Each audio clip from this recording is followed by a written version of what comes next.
Kin so Antal an in Eister. Antal afa snalosk I ash an dran mira al.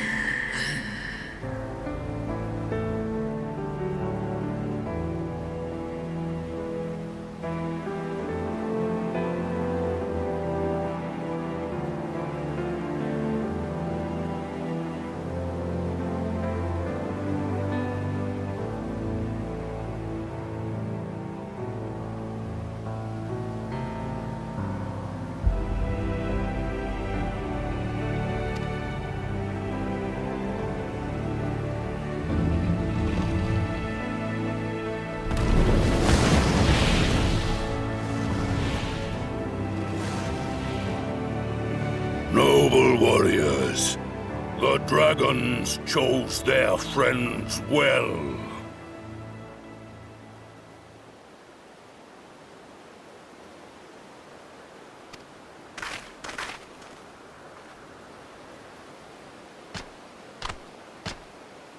Long have our peoples waged war, but no more.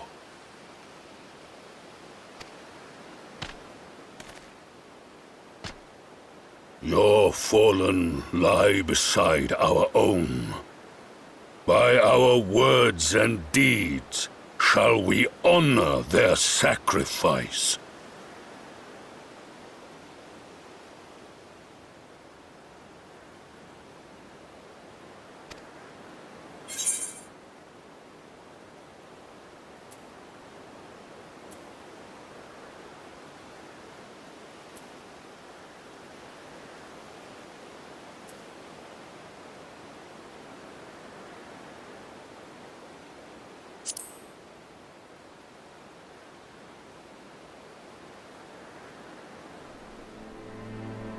The enemy of our enemy is our friend.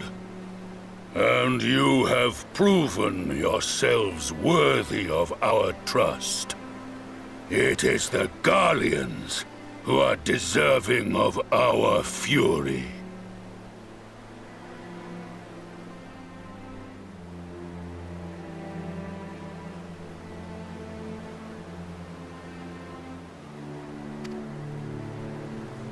I shall see that my brethren learn the truth of this day, and rally as many as possible to the cause, till we meet again.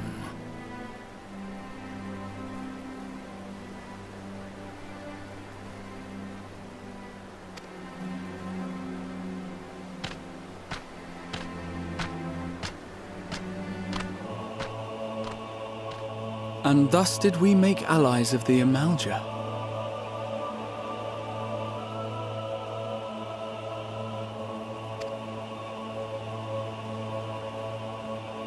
It would certainly seem that way. The Sultana will be pleased. Let's go and give her the good news, shall we?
What in Ralga's name happened here?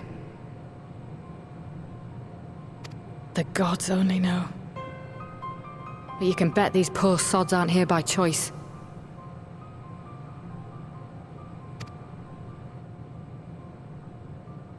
Quickly! We've got to get them free!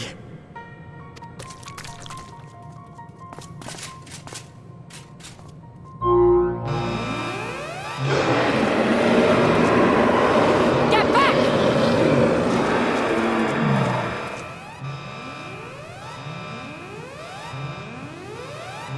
No! What have I done? It's too late for them! We're leaving, now!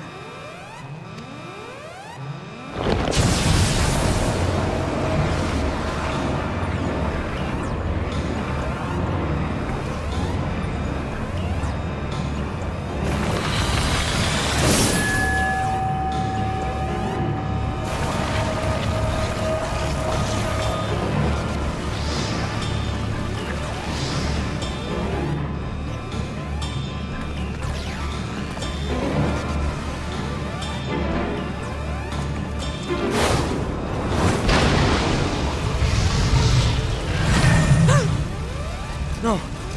No! Don't you dare! We came together and we're leaving together!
Fordola, have you been waiting here all this time?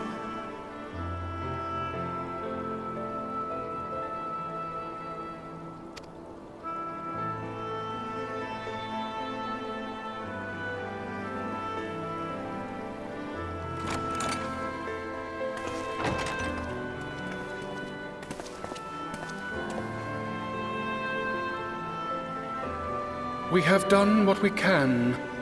The rest is up to him. May we see him?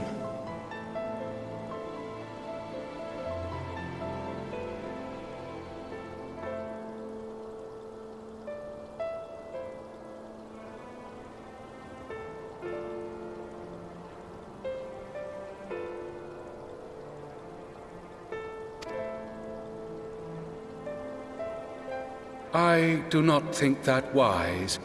You must let him sleep.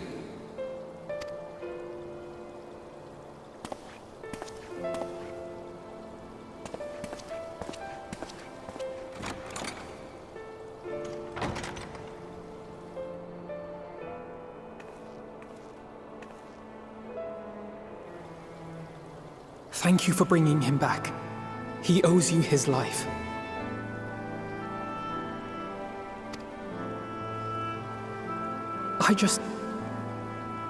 I just wish I had been there. Perhaps, I don't know, perhaps I could have...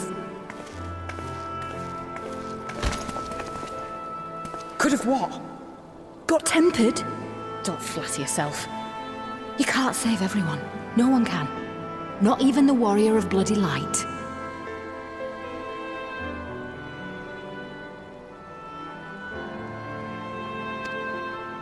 People die all the time, for no good reason. And those who take up the sword die quicker than most.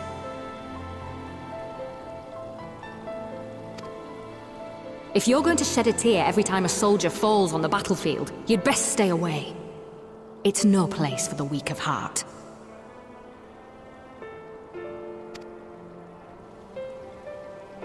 It may be that victory cannot be won without cost.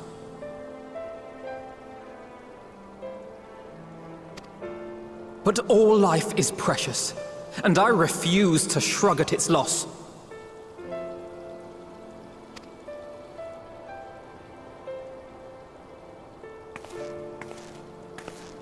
All life is precious!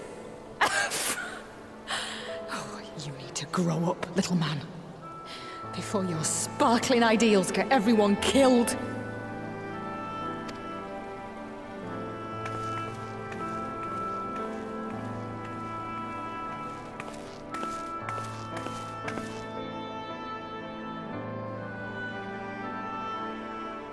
You're right. He is idealistic. But the world has more than its fair share of realists, like you and me. It's people like him who dare to dream that things could be better and make it happen against all the odds. They are the ones whose names live on forever. The heroes. The battlefield's littered with would-be heroes. At this rate, you'll lot be next. And what'll become of your precious dreams then? They'll be gone. Like dust on the wind.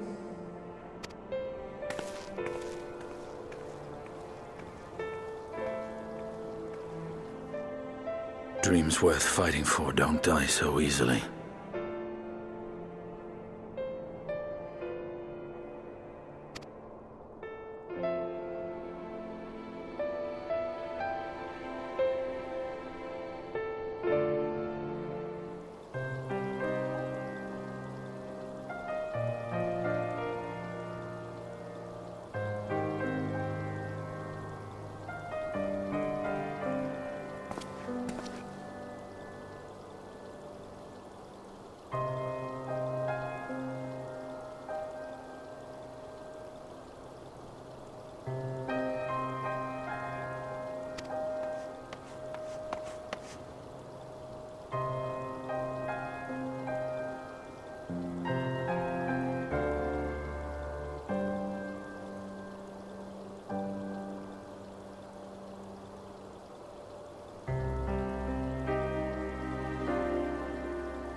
Your Grace, pray forgive us our lateness.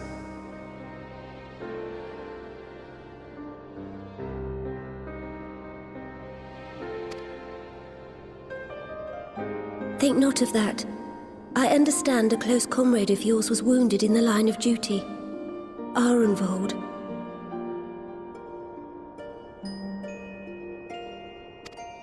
It was at the Alliance's behest that he risked all, and we are grieved to hear of his condition. Rest assured, he will receive the finest care our chirurgeons can provide. On that you have my word. Now, we would share with you the findings of the mission.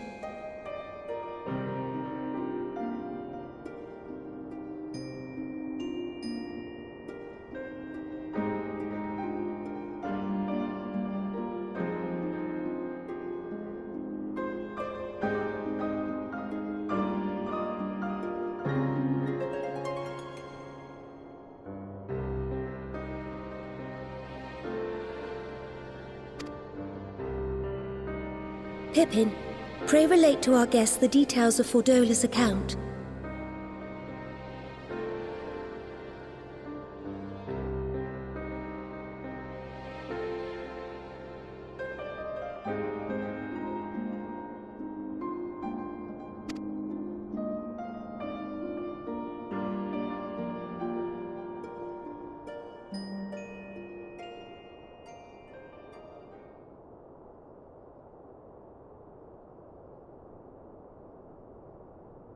First Bahamut, now Ifrit. Or Lunar Ifrit, as Fan Daniel would doubtless have it.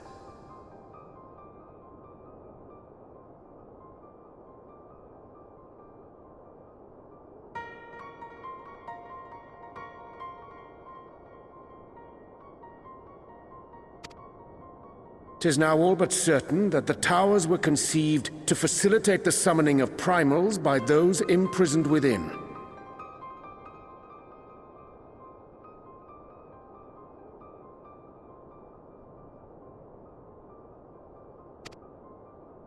Less certain is the means by which the Telophoroi constrain the wills of said entities to enact their designs in defiance of the pleas of their victims.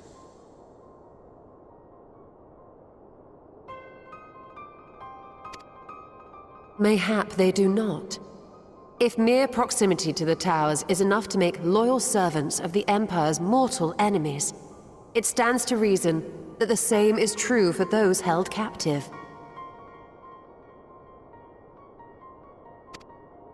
They invoke their gods for the good of Garlemald, and in their disturbed state of mind, summon a primal whose form reflects their own alteration.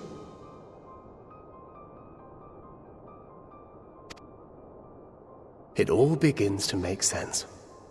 Upon closer inspection, I realized that the towers bear a striking resemblance to a much larger structure which Urianger and I observed from afar during our visit to the Imperial capital. Assuming it too is capable of tempering those in its immediate vicinity, it would go some way to explain the swiftness with which the Telophoroi managed to rally so many Imperials to their cause.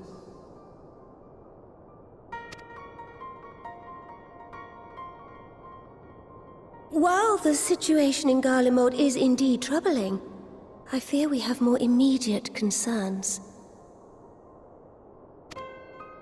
Ifrit was not the only primal summoned. At approximately the same time, observers at several other towers bore witness to the emergence of further such entities.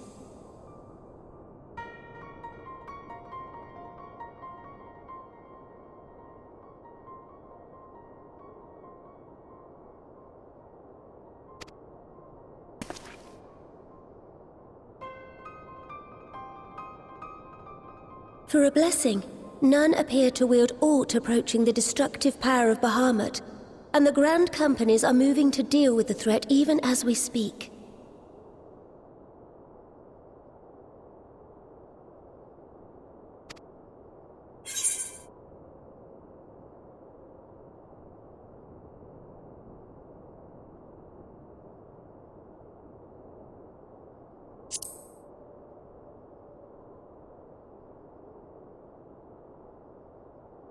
Though we are aware that the task will not be easy, we would call upon the Scions only as a last resort. Pray, conserve your strength for now. After all, it was not so very long ago that you rid us of Bahamut. On which note, I am pleased to report that our talks with the Amalja have reached an agreeable conclusion. They have pledged their full support to our cause. It is our hope that this historic agreement will encourage other tribes to join us at the negotiating table. And I know that I speak for all of the Allied leaders when I say that we will welcome them with open arms at such time as they do.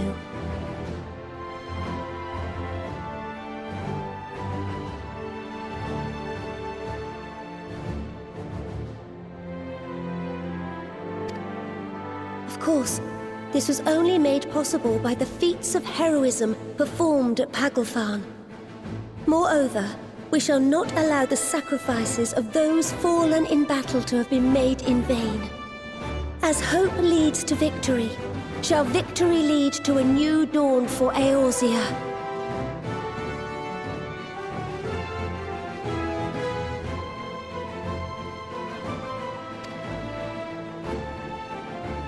May these words ever be our guide, Your Grace.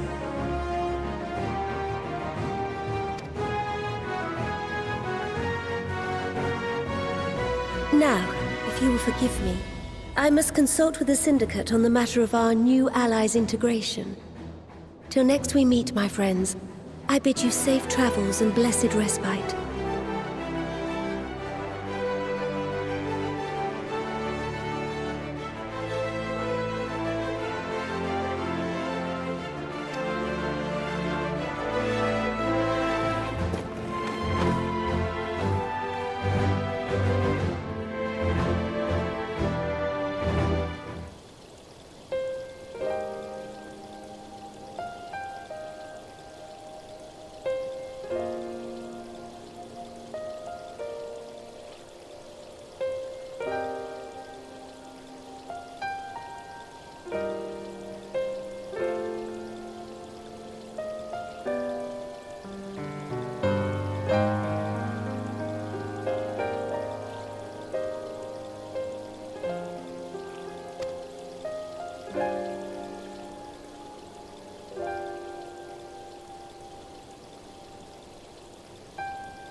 Welcome back.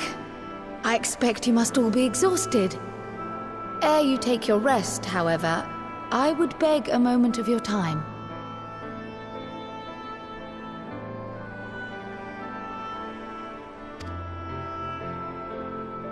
Thanks to Arenvold's selfless efforts, we may now be confident that we understand the function of the towers.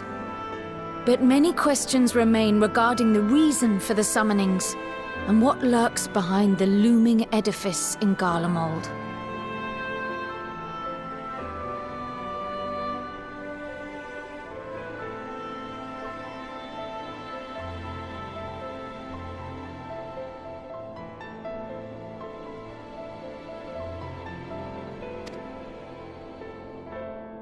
Until such questions are answered, we will struggle to devise an effective strategy for thwarting the Telophoroi's stated aim.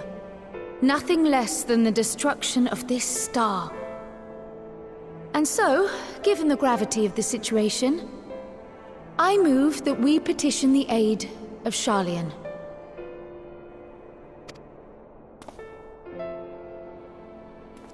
"'Tis possible the ancient knowledge preserved within our archives may hide a clue to our enemy's methods. But given Sharlayan's established policy of non-intervention, our former colleagues are not like to aid us in its discovery." Oh, I well remember what they're like. The Forum's barefaced refusal to assist you in the days prior to the calamity must rank as Sharlayan's most shameful act since the Exodus.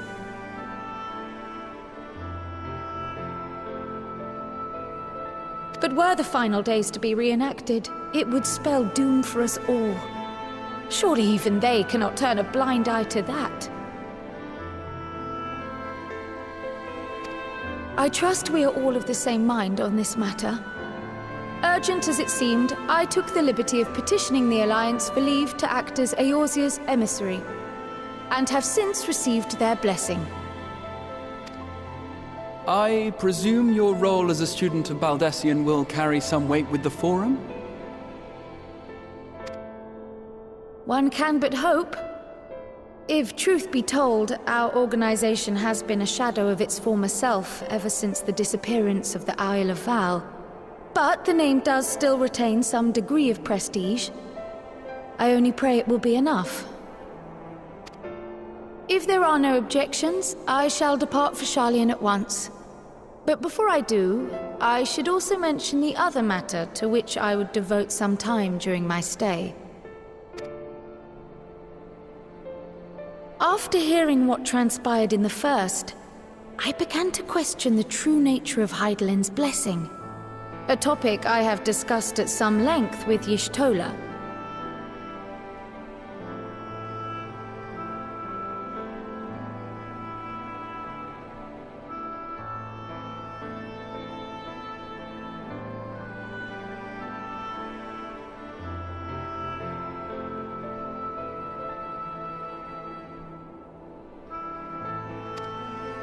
We were wondering, when was the last time Hydaelyn spoke to you directly?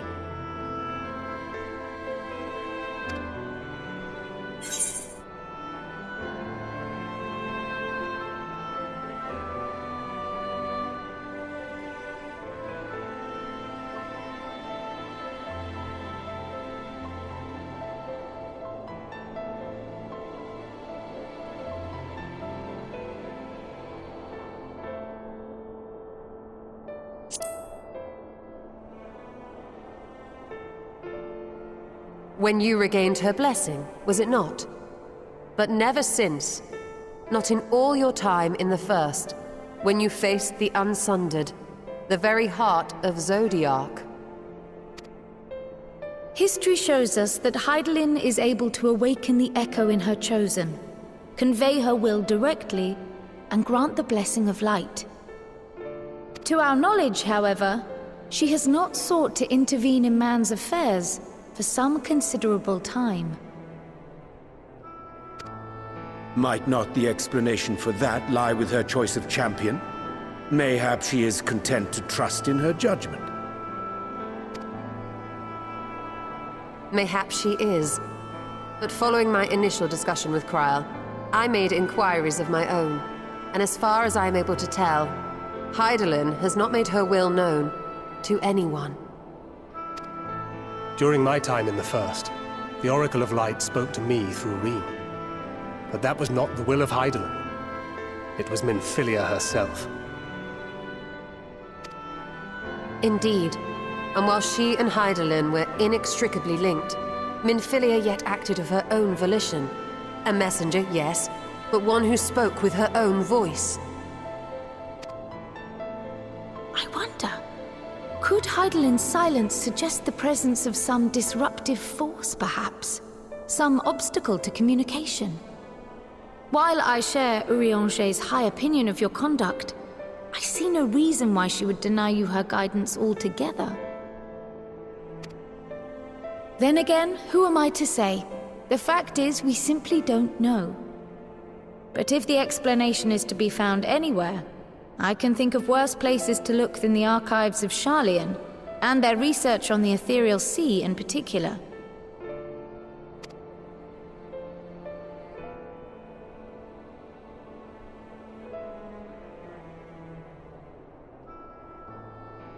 Resolved though I am to go, believe me when I say that I take no pleasure in the thought of leaving you a member short. Now, of all times.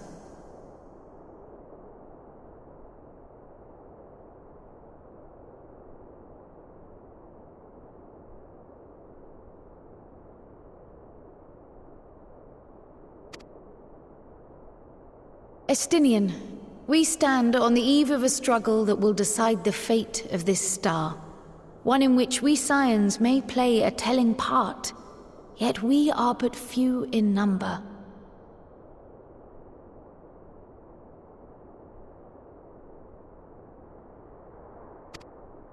And so I must ask you again, will you join us?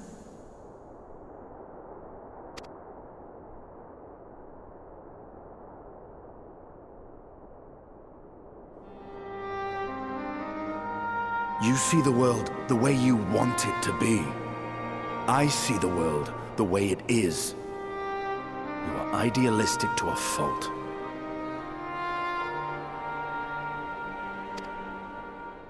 But I know you would never turn your back on those in need. Never close your eyes to their suffering. And somehow, your deeds lend truth to your words, giving the lie to my doubts in so doing.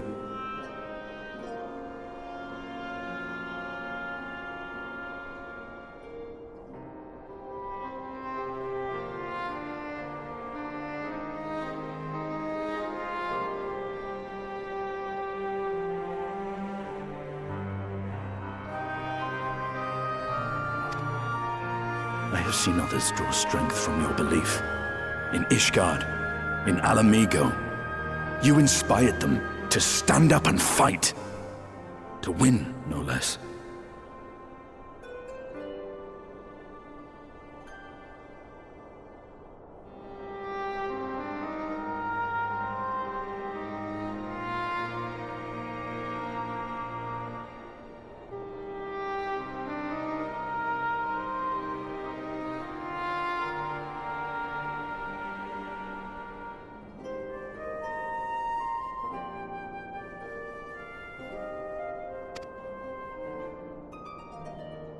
And even when you lost those you held dear, you carried their spirit with you and made their memory your guiding light. The burden of so many hopes and dreams would be too heavy for most to bear.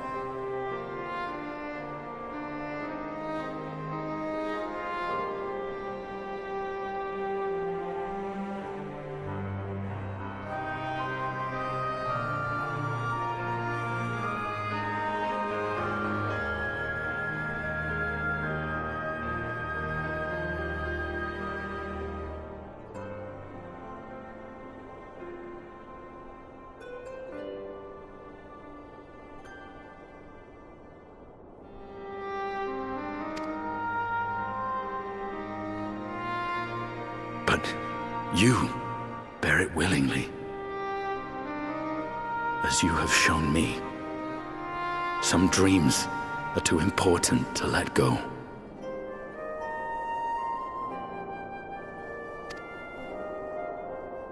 If you have need of my strength, it's yours.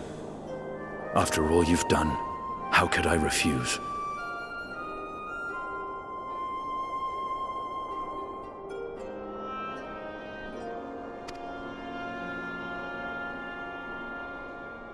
Thank you, Estinian.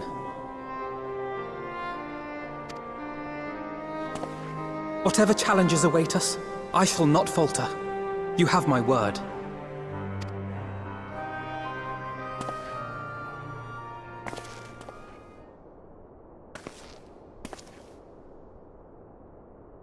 And now, I may bid you farewell. Safe in the knowledge that all is as it should be. In this little corner of the world, at least.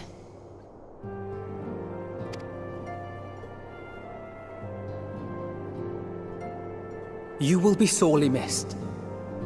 Tread warily in Sharlayan, and do try not to let the Forum embroil you in their politics. A forlorn hope, I know, given the individuals involved. I shall do my very best. Farewell.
Well, does this one meet with your approval?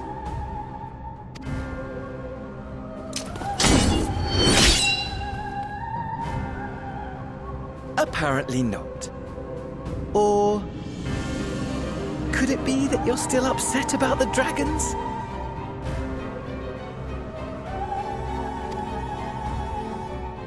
You are unwise to remind me of so costly a failure.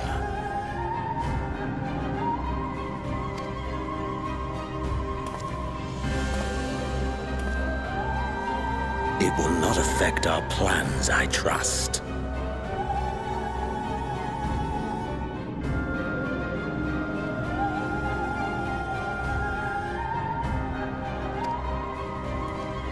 Oh, hardly at all.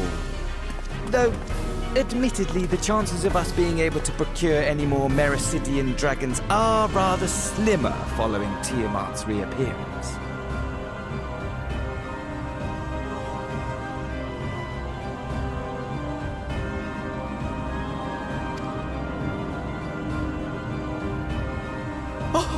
But the seeds have been sown, my lord. We have only to wait for them to quicken.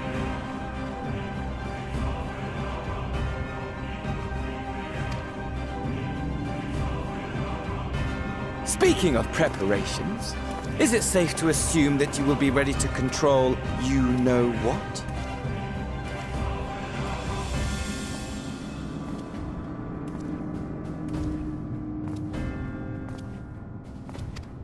The hour draws nigh. This nation, forged for Ascian ends, will finally prove its worth.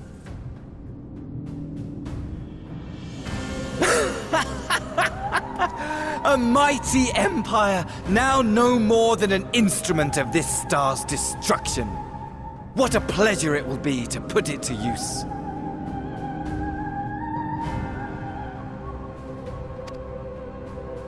Which brings me back to our earlier topic. My lord, While I appreciate that it is not an easy decision, it really is past time you chose your weapon.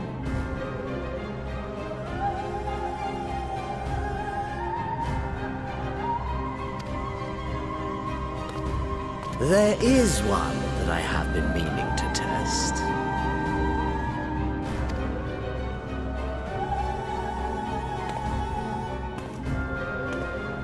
Well, well! Not quite what I was expecting. Though I will say, it does seem rather